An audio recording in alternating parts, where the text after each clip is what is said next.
In the spring of 1777, one of the most feared combat commanders in the entire Continental Army did something nobody expected. He walked away from the war. Not because he was scared, not because he switched sides. He walked away because he was sick and tired of a Congress full of men who had never smelled gunpowder, deciding the fate of soldiers who had bled for their country. His name was John Stark, and he packed up and went home to his farm in New Hampshire, back to his wife and his 11 children, convinced his fighting days were behind him. 5 months later, he rode back into the war with 1,500 farmers behind him, none of them in uniform, most of them carrying whatever gun they owned. What happened next on a hot August afternoon changed the entire course of the American Revolution. And it all traces back to a 23-year-old fur trapper standing alone on a riverbank, about to have the worst day of his life. Long before he was a general, Stark was just a young man trying to make a living trapping furs in the wild mountains in New Hampshire. In the spring of 1752, he was out with his brother and 2 friends collecting pelts worth a small fortune when they noticed warning signs that a native war party was nearby. They should have packed up immediately, and they tried to, but Stark stayed behind alone to pull the last trap from the river. When he looked up, he was surrounded by a dozen armed warriors. They demanded to know where his friends were, and he pointed them in the wrong direction to buy time. One of his companions was killed. Another was captured alongside him. But in that split second of danger, Stark still managed to scream a warning that saved his brother's life. The warriors marched Stark and the other captive hundreds of miles north into what is now Canada. And when they arrived at the village, both men were forced into a brutal ritual called running the gauntlet, where they had to sprint between 2 lines of warriors, swinging clubs at them.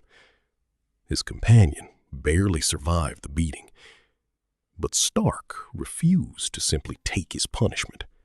He grabbed a club right out of a warrior's hands and started swinging back at both sides as he ran, turning the entire ceremony into chaos.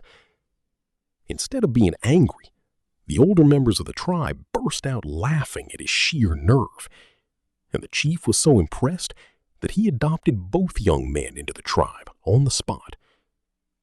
Stark spent months living among them, learning their language and their fighting style, and he later said they treated him with more respect than he had ever seen prisoners get from supposedly civilized armies. That respect mattered years later, when Stark joined the legendary Rogers Rangers during the French and Indian War, becoming one of the toughest officers in a unit famous for brutal wilderness combat.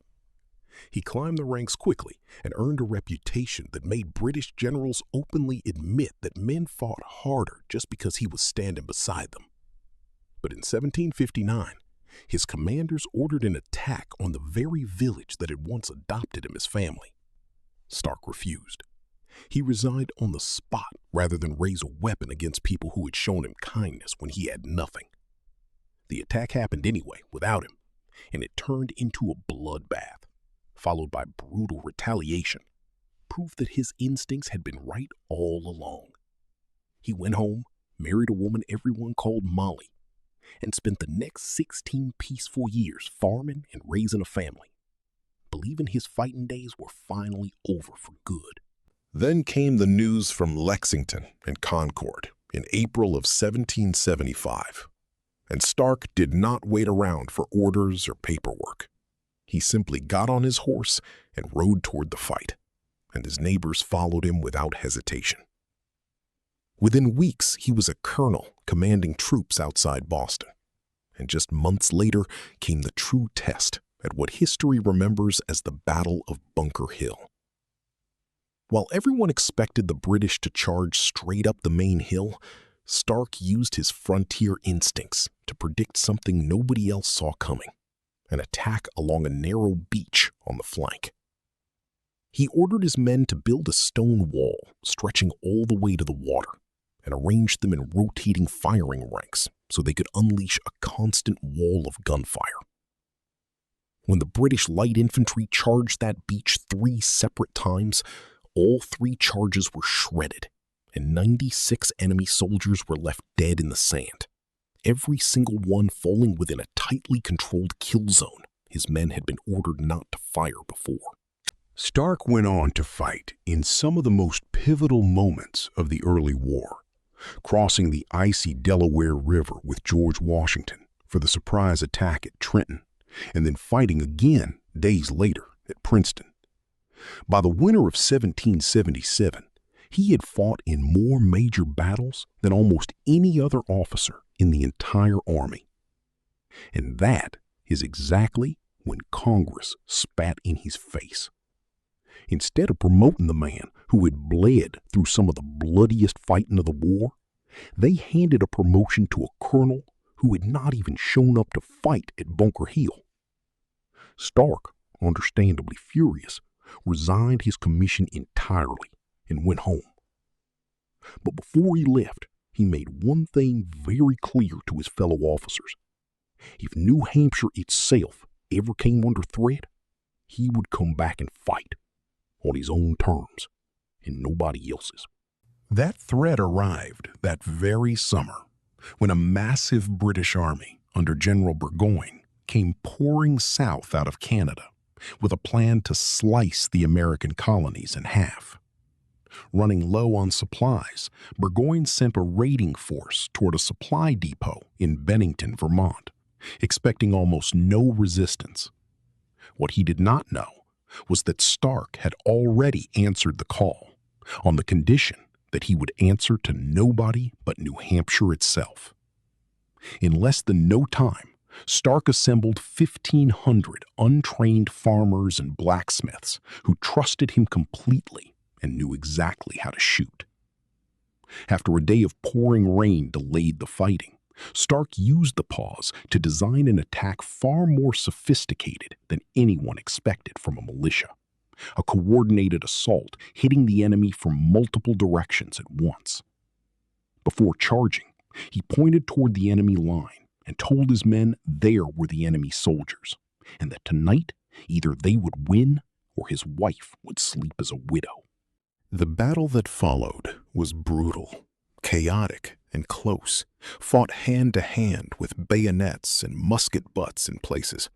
And by the end of it, Stark's ragtag militia had crushed 2 entire professional European detachments in a single afternoon. Burgoyne's army never recovered the men or supplies it lost that day, and weeks later, trapped and starving, he surrendered his entire force at Saratoga, the moment that finally convinced France to join the American cause. Without that French support, most historians agree the revolution almost certainly fails. And without Bennington, there is no Saratoga the way it actually happened. Congress finally admitted their mistake and promoted Stark to general, and he went on to serve honorably for years afterward, eventually retiring quietly to his farm and refusing all public attention for the rest of his long life.